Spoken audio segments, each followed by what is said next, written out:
you are in the world today. It's a real pleasure to join you. I hope this finds you in peace and in good spirits. To the World Muslim Communities Council, thank you as always for organizing these events that make the world feel like a smaller place, which is a very good thing. And then of course, to everyone in Abu Dhabi, I wish we could do something like this in person, because I feel like we all need to get out and engage with our fellow human beings, which is actually quite interesting in light of today's talk, which is on the humanity of Prophet Muhammad, peace be with him. So, as Dr. Abbas mentioned, a lot of these views are found in a new book called The Humanity of Muhammad, a Christian View, published by Blue Dome Press in New Jersey. And this book is really a labor of love that I have felt not only for Prophet Muhammad, but it's much bigger than that. It's about the people who try to embody his life in their everyday principles, these people who happen to be Muslim and so-called non-Muslim. So it's a celebration of the teachings that he gave us. And when I say us, I mean humanity. And we have great and relevant principles coming out of his teachings that are more pertinent than ever. Anti-racism, religious pluralism, civic nation building, women's rights, seeking knowledge, and then broader than that, bridge building, enhancing our humanity and fraternity. So when I think of humanity, these are some of the sociological principles that come up. You know, I'm a sociologist, I think, by profession, though I think I'm more than that. And when we push it a little further beyond the realm of sociology, and we think about humanity, you know, humanity could be an idea, it could be a theory, it could be a mindset, or almost like a philosophy. But as a sociologist, I approach it largely through how human beings engage with one another and how they experience this great diversity of the human experience and all of its richness and some of its pitfalls as well. So this is how I approach Prophet Muhammad's life and legacy. I look at his interactions, how he interacted with his friends, his family members, nations from far away, and even his enemies. And I think in looking through his life, it provides us with a role model, essentially, to push humanity further. And I think this is why he's still relevant today. So let me get into a little bit about what motivated me to write this book. And this is something for me that is rooted in, unbeknowingly really, 9/11. And I was 15, 16 years old when 9/11 happened. And I didn't know much of anything about the Islamic tradition, Prophet Muhammad, Islamic principles, nothing. In Catholic Church, where I was reamed, we actually did not engage with much of anything in terms of interfaith dialogue. In public school, I went to Needham High School. We did not engage with Islamic civilization and Islamic history. And if you can imagine a 15-year-old with this background, no exposure to Muslims, never met a Muslim, and then the media frames 9/11, and, you know, of course, other entities do, politicians and so on.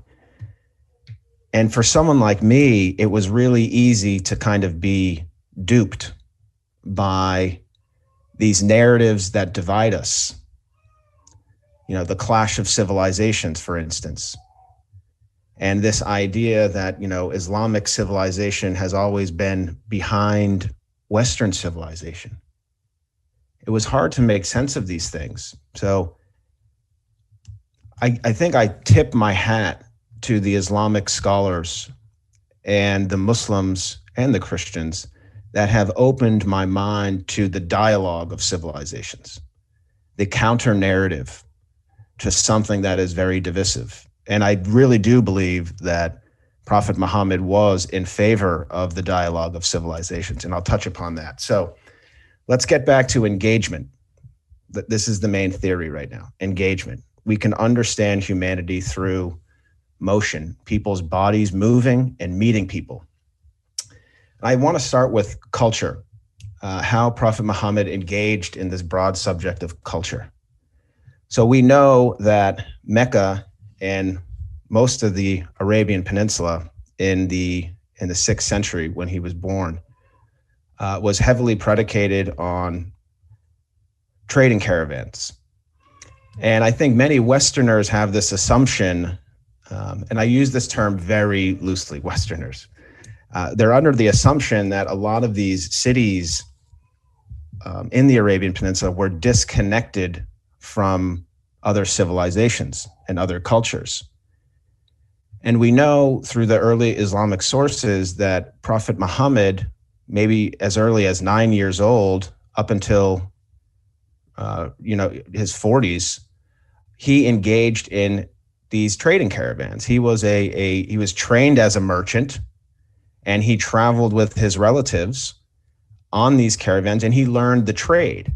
And he was, we know, very successful with it. One of the reasons why he became Al-Amin, the trustworthy. So when you think about the cities that he's traveling to, right? Mecca, moving further north, maybe heading to Petra, to Gaza, to Jerusalem, up to Damascus, to Busra. These were multicultural cities at the time.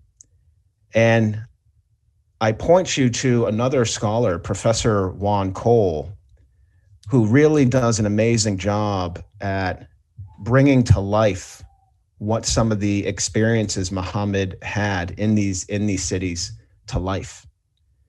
And he even says Muhammad was quite culturally literate. He was culturally literate, that he understood perhaps even the principles and the codes and the values of the Byzantine operations or the Christian operations. So I think he had a lot of these interactions from a very young age that really broadens the mind. If you can imagine, a young boy traveling, seeing the world in all of its complexities and its richness, I think he developed a tolerance for it, of cross-cultural interaction. And I actually like the word cross-cultural navigator. And he was a cross-cultural navigator in many ways later in life, and I'll get to that. So it's interesting how he engages with culture, perhaps. Let me move to religion and how Prophet Muhammad engages with this broad subject of religion, but I want to focus primarily on the Abrahamic tradition. I think the Quran, which we know is God's word revealed through Muhammad, is inherently inclusive of the people of the book. And through this, scriptural fact, Muhammad fundamentally respects Christians and Jews. And we have examples of this throughout his life. And it's amazing how much knowledge Prophet Muhammad had of earlier revelations, of the Jewish scripture and the Christian scripture. And I also find it quite remarkable. Angel Gabriel has emerged as one of the key figures of this book when we talk about Prophet Muhammad's interactions with Christians. So we have multiple examples of where Gabriel kind of pops up in Muhammad's life. Of course, in 610, the beginning on Mount Hira, comes to Muhammad in a similar way in which he came to Mary and Zechariah, which is like shock. Like, who is this presence? And what are you telling me? Gabriel told Muhammad, to read, you've been chosen. And he told Mary I'm going to give you a baby and it's going to be a miracle. So this is an interesting case, Angel Gabriel, when we talk about how Muhammad broadly kind of, engages with religion. This is just the Abrahamic tradition, of course, but I hope it provides some food for thought. So let's move to 622 and the second Hijra. And here we have really a revolutionary moment in terms of how people within this locale in the Arabian Peninsula engage in terms of state building and nationhood. So we know that Yathrib at the time, as it was named, was facing a generations-long struggle, a conflict. It was dirty, it was divisive, and it often ended in bloodshed. And you can imagine generations, 3-4 generations. As someone with Irish descent, I know how negative perceptions of the other can be reproduced throughout history. So this was Yathrib, very divisive. And Muhammad emerges as the mediator. So think about that type of person. What makes a good mediator? Cool, calm, collected, good listener, authoritative though, being able to bring people together. He's a mediator. He engaged in peace and conflict resolution. So he comes to Medina and he engages with the great diversity of Medina. And we know the multiple tribes that happen to be pagan and Arab, and then we have some Jewish tribes, whether they were ethnically Arab or they were converts to Judaism. It's a bit more of a mystery. But think about it. So Muhammad is saying, all right, I'm responsible for these people now. I'm the negotiator. What do I do? He engages with them. He brings them to the table, and all the leaders are sitting around a table. And they have a frank, honest, often probably difficult dialogue. But what came out of it? The Constitution of Medina, arguably one of the first written contracts in a civil manner amongst a diverse group of people. In many ways, it was a precursor to the Magna Carta and things like the US Constitution, and I've argued that elsewhere. So the Constitution is providing several critical human rights in terms of laying out how humans engage in a society that has these laws. So we have freedom of conscience, freedom of religion, the right to own property. I think freedom of speech was involved here. We also know that these republics within this constitution, so the republics are like the tribes, were autonomous. They could handle their issues internally before the external factors came in. So in many ways, it's like how the US develops its federal political strategy. We have states, and states are supposed to figure out their stuff first, and then it goes national. But when it goes national, we're all involved. Despite our differences, we're all involved. And that's what Muhammad was creating, a civic nation that allowed this freedom, but also making it very clear that if something befell a community member, it was going to impact all of us. So we're all in this together. It's called mutual dependency. If one tribe is attacked militarily from outside, everyone else is going to come in and defend them. So this is a very powerful contemporary example for us, especially in light of the rise of ethnocentric movements around the world. And I could go really on and on about that, but this is it's a very slippery slope when you start integrating ethnicity and nationality. And this is a nice segue to another point, which is race. How did the Prophet Muhammad engage with this idea of race, even though this is a contemporary sociological concept. So I'm going to go back to the Quran. You know, the Quran fundamentally recognizes, appreciates the people of the book. And I think fundamentally the Quran recognizes the human dignity of each and every human being, knowing that, and this is one of the passages that I love about the Quran, you know, it's, we've made you into nations and tribes so you can get to know one another. And for me, I interpret that as kind of God's challenge to us. You know, he deliberately, he's like an artist almost. In many ways he is. And he's saying, you know, I'm going to bless them and I'm going to give them so much, but, you know, they have to be tried. Because if they're not tried, they can't move forward. You know, you don't learn, you don't grow. And that's what God did. He made us into different colors from different parts of the world, and we speak differently. And this is it. This is the main challenge. And the Quran provides many solutions, and Prophet Muhammad definitely provides solutions to this. And this is why I often distinguish his views on non-racism and anti-racism. They're two totally different things. So because the Quran has this inherent inclusive feel on race, we know that Muhammad was at least a non-racist. So a non-racist is someone that does not hold views on racial superiority. And this could mean something like, you feel like you're inherently better than someone just because of how they look. You look at them and then your mind comes up with a stereotype or a picture, and then you bring yourself into this engagement with them kind of with a chip on your shoulder, just thinking you're better.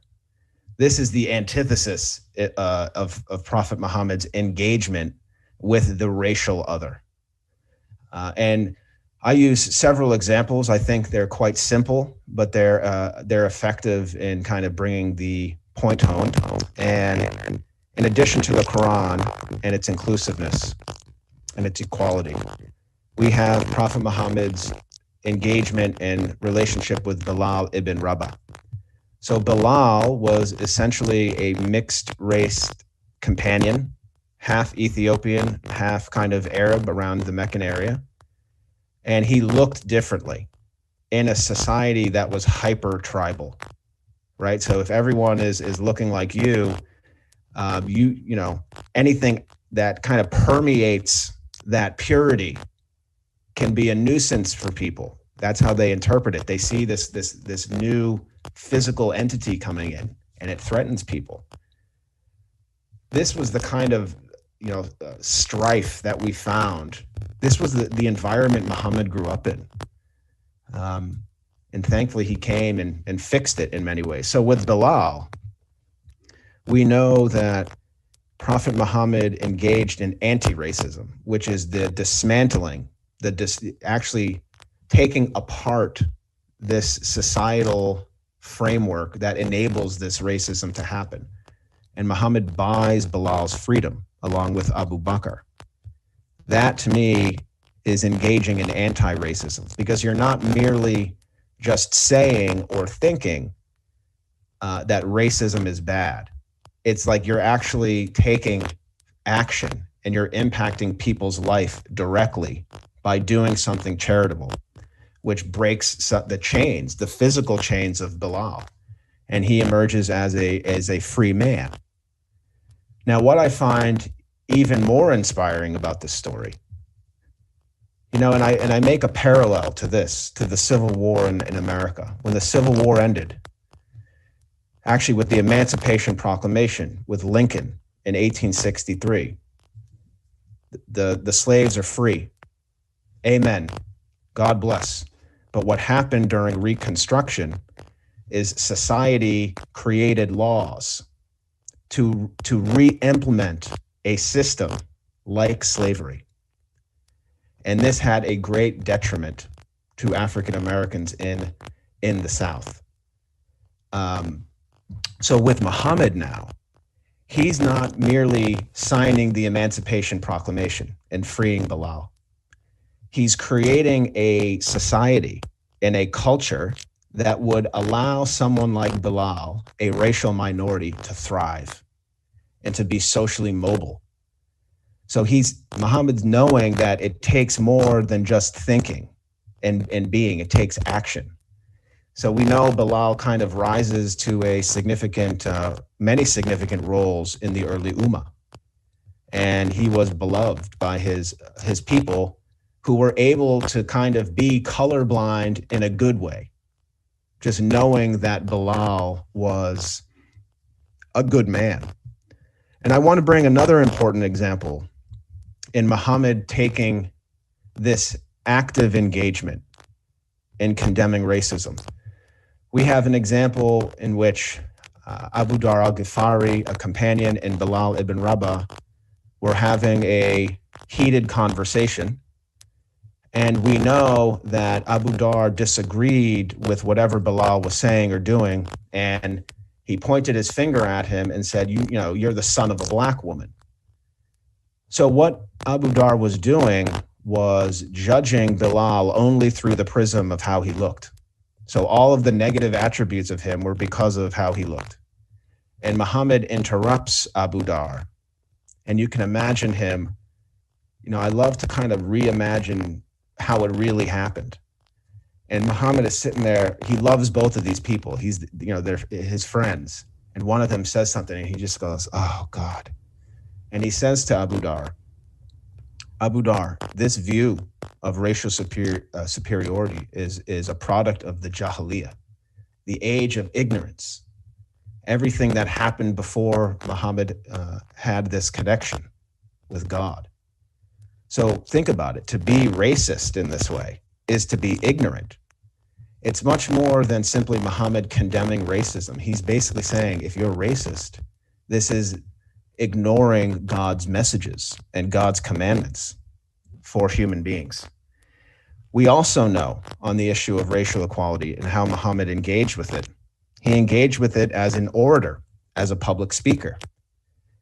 And if you can imagine in 632 with the farewell sermon, Muhammad knew that his days were, or his years were numbered. Obviously, he didn't know when he was going to pass.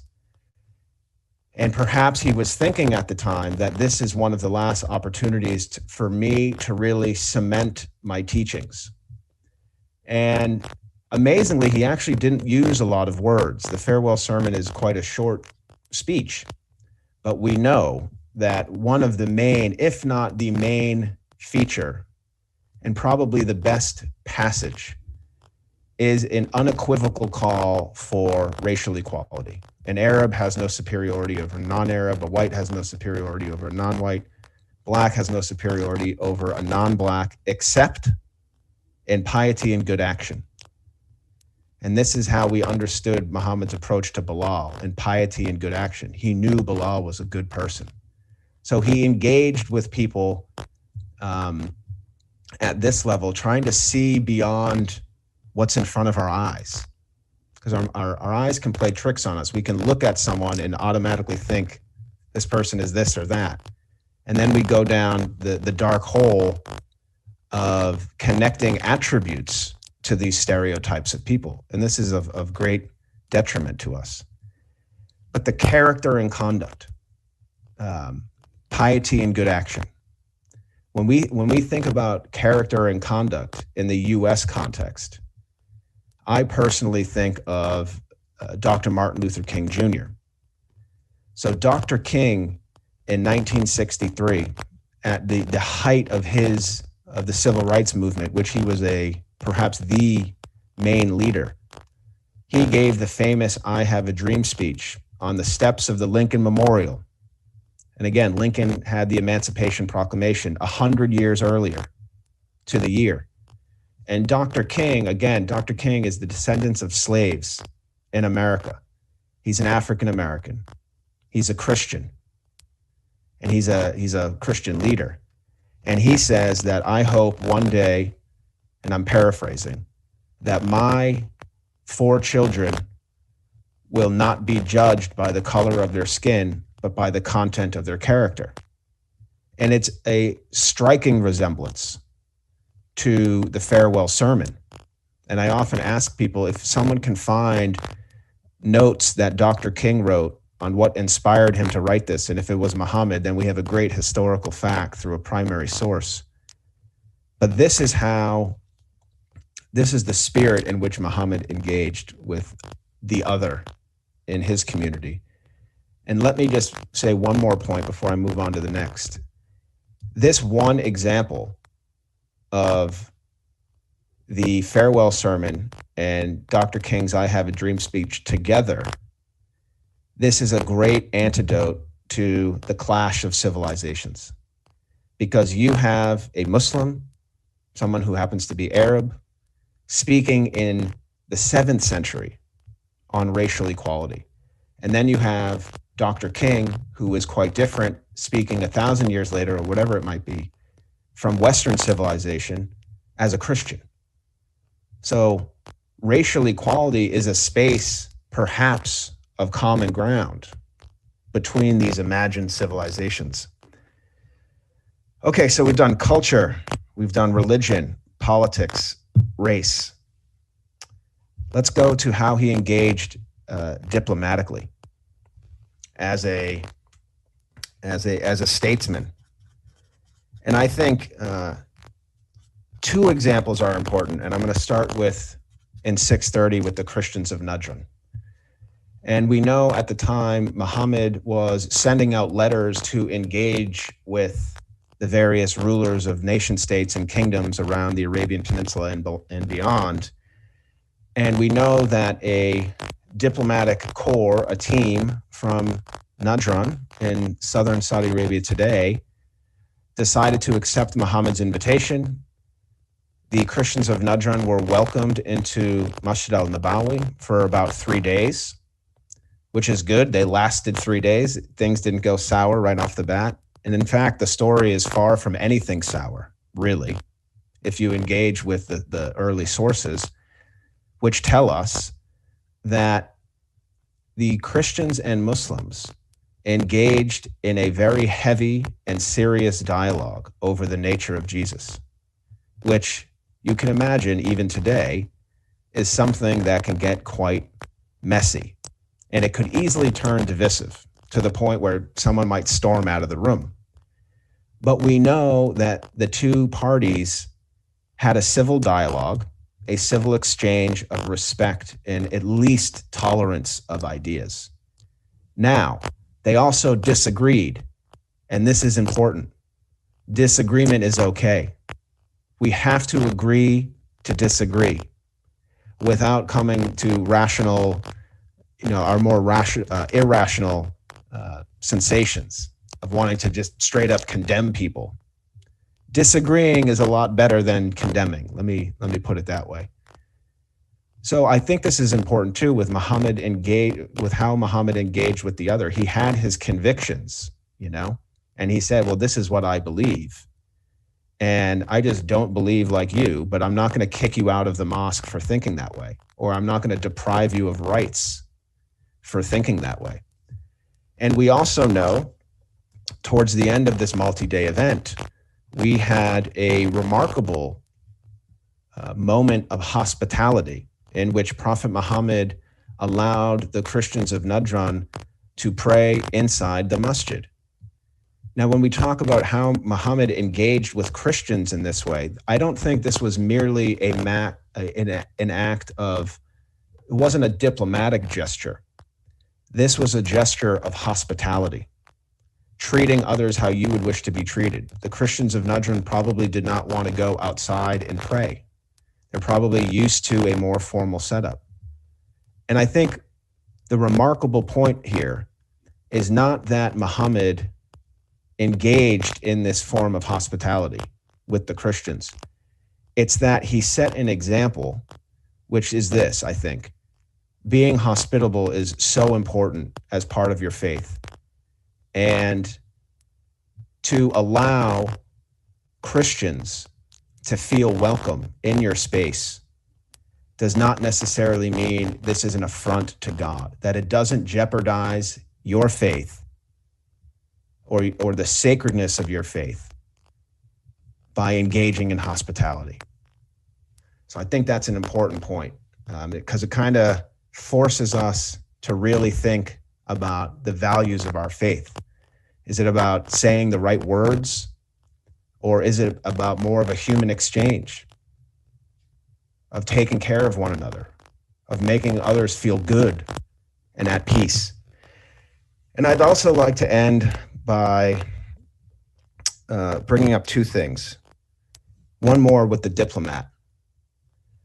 I'm sure many of you are familiar with the first Hijra and what happened in 615, in which the persecuted Meccans, the Muslims, could no longer get on in Mecca because of the discrimination that they were facing, the institutional, the discrimination, not the everyday discriminatory experiences.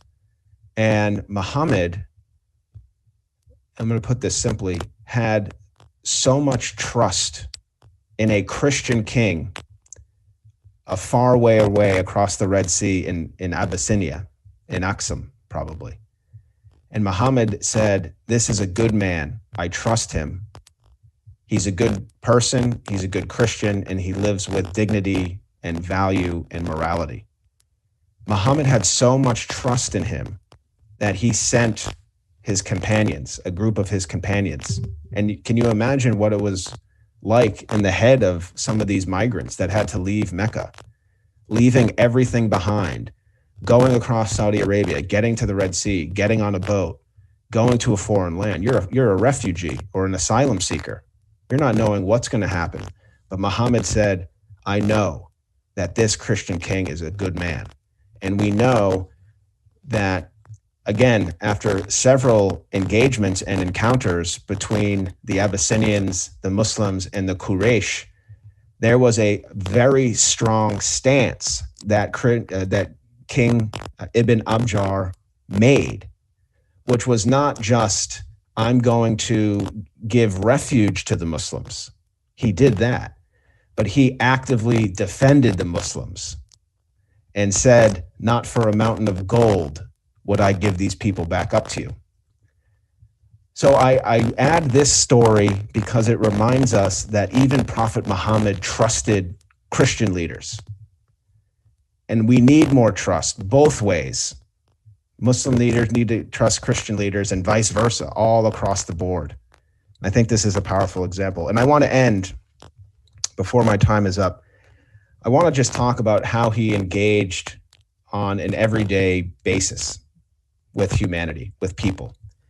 So we covered culture, we covered religion, politics, race, and now it's family, friends, everyday people. And this is one of the more, I think, forgotten sides to Prophet Muhammad. How he made eye contact with people when he was in the presence of others. Or the fact that, at least according to the sources, like when he would shake hands with people, he never wanted to be the first person to let his hand go. He was a joyful person. And people spoke so highly of him because of these little everyday actions that instill warmth and trust and justice and peace in people. And I think he would have treated a king or a homeless person, if I could put it crudely, the same way. He saw human dignity in people. And I think perhaps the strongest example that we have of his kind of commitment to human dignity actually relates to the story of the Jewish funeral procession, in which Muhammad and the companions were sitting side by side outside, and from a distance, one of the companions sees that there's this procession coming down the road, almost like a little caravan. And as it approaches, it becomes clear what it is. And Muhammad stands. He takes a stand. And the companions next to him said, "What are you doing standing? This is not a Muslim." And it's one of those moments that links back to Abu Dhar. And Muhammad is saying to his companion, "You've got it wrong." And in the example of the Jewish funeral procession, Muhammad says, essentially I stand because this is a human soul. This is a human being. And this is where the real thesis lies, of seeing each other first and foremost, and I'm going to put it very simply, as humans first. So fathers, sons, daughters, mothers, uncles, aunts, grandparents, great-grandparents, friends, neighbors, colleagues, and on down the line. If we can connect at this level and have faith in one another, we can trust one another, we can laugh together, we can depend on each other. If we can do that, then we can solve these divisions that have been created by religion, by politics, by race, and by culture. This is what Muhammad was doing. This is what he was bringing into the world, a focus on human beings. This is what Jesus did as well. This is the crux of my Christian identity. Jesus and Muhammad together engaging in the old Hebrew saying of tikkun olam, to heal a fractured world. This is what they were doing. They came to repair what has been broken. And we would all be wise to follow their message. So Dr. Abbas, I'll end there. Thank you so much for these illustrious presentations. I would like to ask you more about, you talk about engaging the dialogue. Nowadays, we are more about the dialogues and interfaith or intercultural, whatever, even between the countries, So you cited a lot of examples from the life of Prophet that he was engaging. So could you explain, the engagement and dialogue, how it was influential? So influential back then, or how is it influential today, Dr. Abbas? Yes, because nowadays we are talking more about dialogue, it's more talks. So I think how that example of engagement, will help the modern day dialogues. And also to note, there's some friction coming from your mic or computer, I think, because I thought it's. I heard it too. Yeah, I wasn't sure if it was me or you. Okay. Hopefully is it coming? When I talk also it's coming? It's coming now. It's very clear. Yeah. If you could maybe, I caught the end of it, Dr. Abbas. You mentioned talking about the dialogue and the interfaith. Yes. I just mentioned that, now we use more the dialogues, the word dialogue. So how the engagement of Prophet, because he was more than dialogue, engaging the people, giving examples and in more lively engagements from his part, you mentioned a lot of examples. So how it will be helpful in modern day of interfaith dialogues? I got enough of it. We had the cracking again, but I caught the wind of it. So I think Prophet Muhammad's engagements in the inter-religious realm, especially with Christians and Jews, tells us a few things. I think number one, all of the substantial moments in history had to do with actual human interaction, like being physically present together. And obviously there was no social media back then, right? Clearly, but I think we've almost, as a human race, we've forgotten perhaps the great benefits and joy that can come out of human interactions, experiencing something different, walking into a different space and being welcomed by people that usually don't welcome you. So I think these interactions were like quite authentic. They had hospitality and civility to them. So I think for people today, and I've been encouraging audiences to do this who are interested in engaging in an interfaith format, to actually leave the religion component aside for the time being. And you bring people together through food, of course, but also more common elements that you can connect with other people on. And this is what brings me back to like being a father, a daughter, like some of these kind of more generic attributes of ourselves. So this connection at the very real human level is what we need. Then we can start figuring out what our religious texts say or what our prophets really meant. And I think first and foremost, that's what Muhammad was most concerned about, is just being authentic, being hospitable, taking care of people, being warm. I think that's what matters. Thank you so much. And Prof, when we talk about the pluralistic state and its relation with the its citizens and other things, how the examples from the both, Makkah and Medina, how do you differentiate the things and how it will be helpful in modern time? So I caught a little bit of that. I don't know why it breaks up, Dr. Abbas, when you're talking, or if it's on my end, but I heard comparing Medina and Mecca, like the religious pluralism in Medina and Mecca.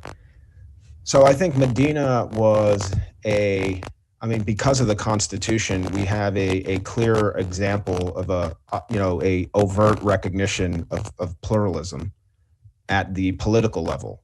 And what I mean by that is basically freedom of religion. A pluralistic society in terms of religious diversity, this is the fundamental component. You have to have freedom of religion.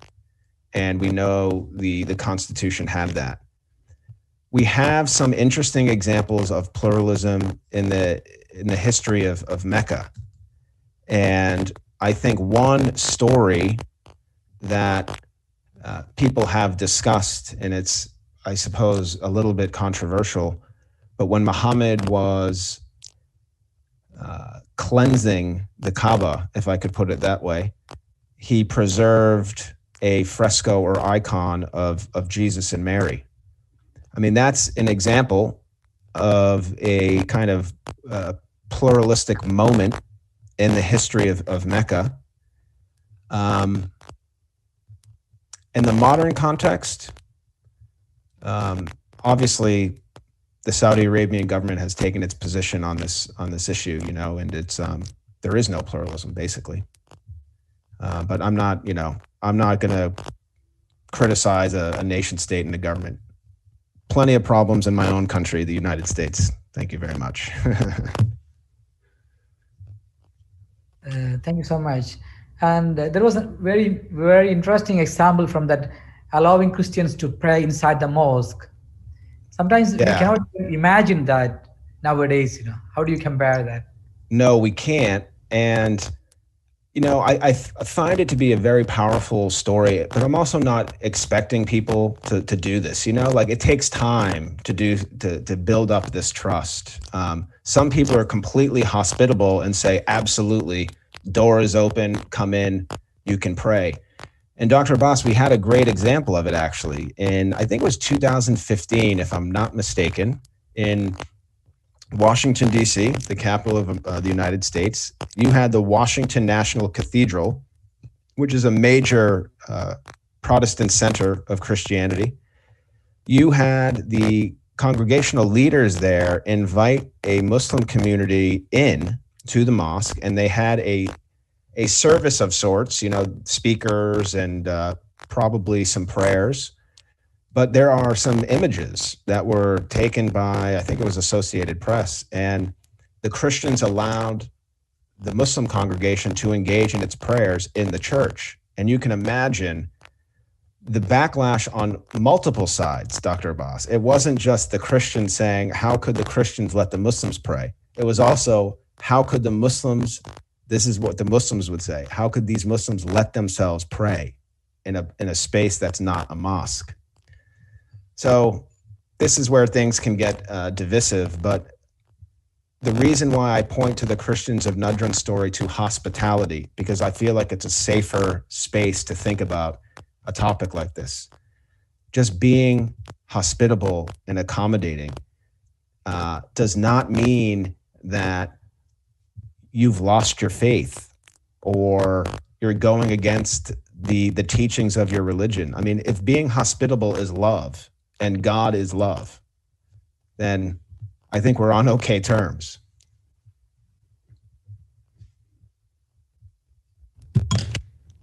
And also, could you explain some more about how this will be helpful for the youths, especially those who engage with other communities, because the motivation or in case of dialogue. Yeah, so this is one of our big challenges, Dr. Abbas, is the youth. And I know in the United States, particularly as someone who grew up in this country and who was a youth, I know how easy it is to move away from the faith that your parents brought you into this world with. And that's something I experienced too. You know, growing up in a hyper secular society, you move away from faith. Thankfully, I'm back. But there's two things with the youth. Number one, and this is coming mainly from my personal experience, is making religion, its texts, its principles, its people relevant to young people. This is one of the reasons why my Catholic upbringing never really connected at that stage of my life, because we were learning about big things, you know, what the Trinity was. We were learning how to recite prayers. We were learning how to practice, but we weren't learning about how we can see Jesus in our lives today. You know, about being charitable or about reaching out to other people, about engaging in tikkun olam. We never learned that. So we have to find ways of making religion relevant. This is what I tried to do in the book by talking about anti-racism, religious pluralism, civic nation. I mean, these are all values that I think a lot of young people are talking about. So you have to depict someone great, as great as Prophet Muhammad is, like you have to depict him in a way that people today can say, I see why he's great. He's not just great because he's a prophet of God. He's great because he treated people this way. And then secondly, to operationalize this, you see this plaque right here, Deuce, on my wall. So this is an acronym that I've used to describe pluralistic engagement. And I think Muhammad engaged in this. Obviously, he didn't have Deuce in this way, but similar process. And it stands for dialogue, education, understanding, commitment, and engagement. So it's a 5-step process. Dialogue begins. Not interreligious dialogue, human dialogue, talking in a way in which we can see the human in each other. When we do that, we develop trust. We begin to feel warm and comfortable around others. Once you have that, then you can pick up the texts and educate one another. What does this verse say? Why is this verse controversial? What is this group?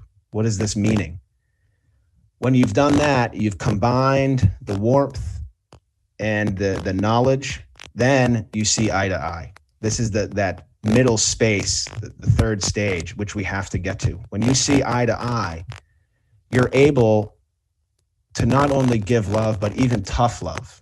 You know, like you have a deeper respect and appreciation for people that you're even willing to say, to agree to disagree, you know, or say, hey, like as your friend, I'm going to tell you, I think you should do this and not do that. Once you've done this, then you commit. You can like literally sit down with one another and outline the common principles that you have together. So maybe if it's a church and a mosque, or a Christian leader and an imam, you bring them together and they say, this is what we stand for. And then the E is the engagement. That's when you go out and you engage physically in tikkun olam. That's what it is. That's Deuce. So I hope a young person could say, I'm going to steal that and I'm going to apply it to multiple phases of life. It's not just religious pluralism. Thank you so much for this presenting this remarkable model from the life of the Prophet. I hope we will have more opportunities, especially when the world get the wings back, join back in Abu Dhabi. Here in Abu Dhabi, we have this kind of pluralistic religious centers and approaches. I know the Pope came here and we have fraternity day with the United Nations and other engagements here in Abu Dhabi. Hope we will meet soon. Thank you once again for joining us. I hope so too, Dr. Abbas. Thank you so much. God bless you and everyone take care. Thank you.